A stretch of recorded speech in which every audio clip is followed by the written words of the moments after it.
আসসালামু আলাইকুম। ত্রয়োদশ জাতীয় সংসদ নির্বাচনে আমাদের দেশে বেশ কিছু আলোচিত প্রার্থী ছিল, যাদের হেরে যাওয়াটা আসলে মানুষ হিসেবে আমরা এবং বাংলাদেশের নাগরিক হিসেবে আমরা কোনোভাবেই মেনে নিতে পারি না। তাদের মধ্যে অন্যতম শিশির মনির দেরাইশাল্লাহ, যিনি হচ্ছেন নাসির উদ্দিন চৌধুরীর এগেনিস্টে দেরাইশাল্লাহ আসনে পরাজিত হয়েছে প্রায় ৩৬,০০০ ভোটের ব্যবধানে। নাসির উদ্দিন পাটোয়ারি ঢাকা ৮ আসনের অত্যন্ত আলোচিত, অর্থাৎ বাংলাদেশের ৩০০ আসনের মধ্যে সবচেয়ে আলোচিত আসন ছিল নাসির উদ্দিন পাটোয়ারির জন্য এই ঢাকা ৮ আসন। কারণ ১৯৯৫ সাল থেকে ৪বারের মতো তিনি তার প্রতিদ্বন্দ্বী যে ছিল মির্জা আব্বাস, তিনি কিন্তু ওই আসন থেকে জয়ী হয়েছেন। কিন্তু মাত্র ১ থেকে ১.৫ মাসের ব্যবধানে নাসির উদ্দিন পাটোয়ারি অর্থাৎ এনসিপির শাপলাকলি ক্যান্ডিডেট, তিনি যে ধরনের আলোড়ন তৈরি করেছিলেন ঢাকা ৮ আসনে, এবং সামান্য কিছু ভোট, পোস্টাল ব্যালট ভোট এবং ওইখানে কাস্টিং করা ভোটের যে ব্যবধান ৪,০০০ সামথিং ব্যবধানে নাসিরউদ্দিন পাটোয়ারি কিন্তু পরাজিত হয়।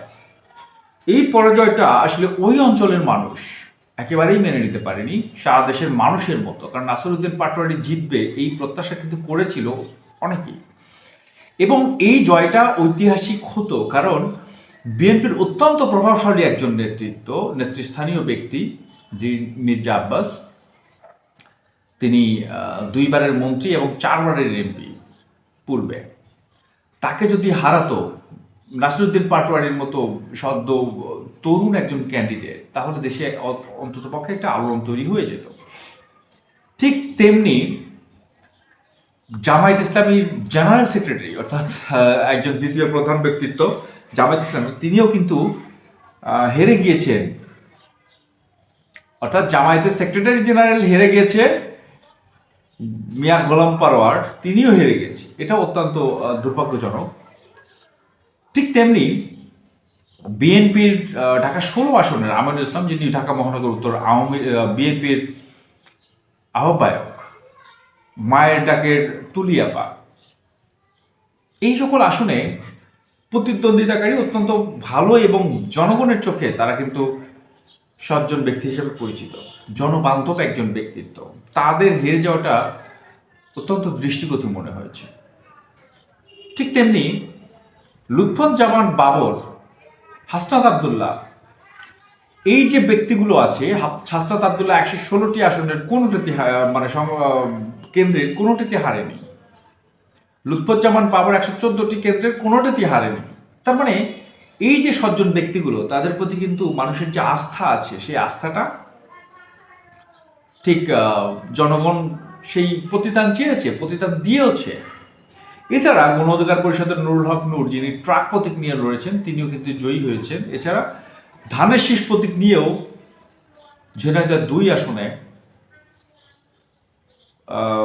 যেটা সাধারণ সম্পাদক গণ অধিকার পরিষদের রাশেদ খান, তিনি কিন্তু পরাজিত হয়েছেন। তো এই তো গেল সার্বিকভাবে রেজাল্ট। কিন্তু নির্বাচন হয়ে যাওয়ার অর্থাৎ ১২ তারিখ রাত থেকেই বিভিন্ন জায়গায় জয়ের খবর যখন আসছিল, আমরা যে ধরনের ধৈর্যের একটা রাজনৈতিক প্রেক্ষাপট চাচ্ছিলাম, রাজনৈতিক পরিবেশ চাচ্ছিলাম, সেই পরিবেশ থেকে সরে এসে বিএনপি এবং জামায়াত সম্মিলিতভাবে একে অপরের বাড়িতে ব্যাপকভাবে, সাথে আছে কিন্তু এনসিপি, তারা কিন্তু পাল্টা হামলা শুরু করে দেয়, যেটা আসলে আমাদেরকে আশাহত করে। যে হামলা মামলা এখন পর্যন্ত চলছে সম্পূর্ণ অপ্রত্যাশিতভাবে, যারা জামায়াতে ভোট দিয়েছে তাদের বাড়িতে, যারা এনসিপিতে ভোট দিয়েছে তাদের বাড়িতে, এবং ইতিমধ্যে একজন মারাও গিয়েছে। সুতরাং আমরা এই রাজনৈতিক কালচার থেকে আসলে কবে বের হতে পারবো, এটার একটা বিষয় এই মুহূর্তে আসছে, যেখানে পিআর সিস্টেমটা কিন্তু খুব ইফেক্টিভ হবে এই নির্বাচনে। কারণ জামায়াত ভোট পেয়েছে টোটাল হচ্ছে 43.9%, যেখানে বিএনপি ভোট পেয়েছে 46.5%, অর্থাৎ তাদের মধ্যে ভোটের ব্যবধান অনলি 2.7। এখন পিআর সিস্টেমে যদি উচ্চকক্ষ গঠিত হয়, সেইখানে যেটা হবে সেটা হচ্ছে টোটাল উচ্চকক্ষের মধ্যে আনুপাতিক হারে যে সংসদ ১০০ আসন, যে উচ্চকক্ষের সেই ১০০ আসনের মধ্যে ভোটের আনুপাতিক হারে, সার্বিক ভোটের আনুপাতিক হারে আসন বন্টন করা হবে। সেক্ষেত্রে কিন্তু বিএনপি 46 আসন পাচ্ছে, অর্থাৎ 46টা আসন পাচ্ছে। এখন 43.5%, 9% ভোট পেয়ে, সার্বিক ভোট পেয়ে তাদের আনুপাতিক অর্থাৎ জামায়াতের নেতৃত্বাধীন 11 দলীয় জোট ভোটের আনুপাতিক হারে তারা পাচ্ছে হচ্ছে 42টা আসন। এবং যেহেতু 3% ভোট এনসিপি কাস্ট পেয়েছে, সেক্ষেত্রে তারা পাচ্ছে টোটাল 2টা আসন উচ্চ কক্ষে। টোটাল হচ্ছে 100 আসন হচ্ছে 46, 42 এবং 2টা। এই 100 আসনে যারা খুবই অল্প সংখ্যক ভোটে হেরেছে, যেমন নাসিরউদ্দিন পাটোয়ারি 4000, পাবনা 3 আসনে হাসান জারিফ তুহিন 2483 ভোট, শিশির মনির হতে পারছে না, সেক্ষেত্রে তাকে বিশেষ ব্যবস্থায় নিয়ে আসতে হবে। এছাড়া মিয়া গলম পারোয়ার 5000 ভোট,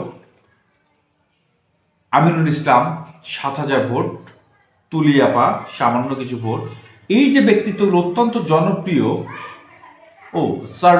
সার্জিস আলম আছে, এই যে লোকগুলো অল্প ব্যবধানে হেরেছে, তাদের কিন্তু আমরা সংসদের উচ্চকক্ষে দেখতে পারি আমাদের প্রতিনিধিত্ব করতে। কারণ পিআর পদ্ধতি যেখানে আছে, সেই পিআর পদ্ধতিতে তারা কিন্তু অটোমেটিকভাবে গুড চয়েস হতে পারে সার্বিক বিবেচনা, অর্থাৎ ভোটের আনুপাতিক হারে। কিন্তু এইখানে একটা বিষয় আছে, সে বিষয়টা কি? সে বিষয়টা হচ্ছে বিএনপি যখন জুলাই সনদে স্বাক্ষর করে, তখন এই বিষয়টা কিন্তু জুলাই সনদে ছিল, গণভোট আয়োজন করা হবে এবং সেখানে পিআর সিস্টেম থাকতে হবে। এবং সেই গণভোটে কিন্তু হ্যাঁ জয়যুক্ত হয়েছে, তার মানে হচ্ছে পিআর পদ্ধতি হয়ে যেতে হবে, হওয়া উচিত পিআর পদ্ধতি, কারণ গণভোটে যেহেতু হ্যাঁ জয়যুক্ত হয়েছে। বিষয়টা হচ্ছে একক সংখ্যাগরিষ্ঠতা পাওয়া একটা দল যার নাম বিএনপি, যারা 219টি থেকে 222টি আসন পেয়েছে, তারা কিন্তু জুলাই সনদে যখন সিগনেচার করে, তখন এই উচ্চকক্ষের বিষয়ে অর্থাৎ দ্বিকক্ষ বিশিষ্ট সংসদের বিষয়ে তারা নোট অফ ডিসেন্ট দিয়েছে ওই পয়েন্টগুলোতে। তার মানে তারা সরাসরি এতে হ্যাঁ সূচক সম্মতি জানায়নি। তারা যখন সরকার গঠন করবে, অর্থাৎ তারা সরকারে গেলে নোট অফ ডিসেন্ট দেওয়ার ফলে তারা এটা কিন্তু উইথড্র করে নিতে পারে। এটা কিন্তু জটিল একটা বিষয়। অর্থাৎ গণভোটে হ্যাঁ জয়যুক্ত হলেও বিএনপি দ্বিকক্ষ বিশিষ্ট সংসদ ব্যবস্থা প্রবর্তনের বিপক্ষে ভোট দিতে পারে, অর্থাৎ সেটা পড়তে বাধ্য নয়।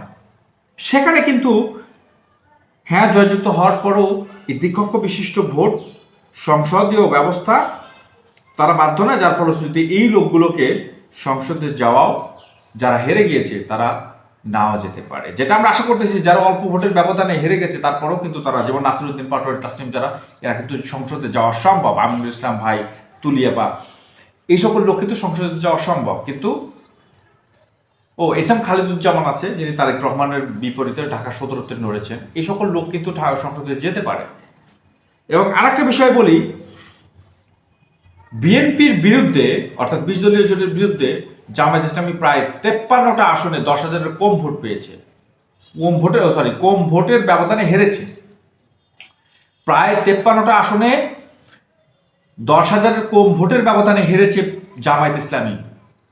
বিশাল ব্যাপার কিন্তু, যে কারণে সার্বিক ভোটের ব্যবধান খুবই কম। অনেকেই বলছে যে 4.5 কোটির উপরে হ্যাঁ ভোট পড়ার পরও বিএনপি কিভাবে একক সংখ্যাগরিষ্ঠতা পায়।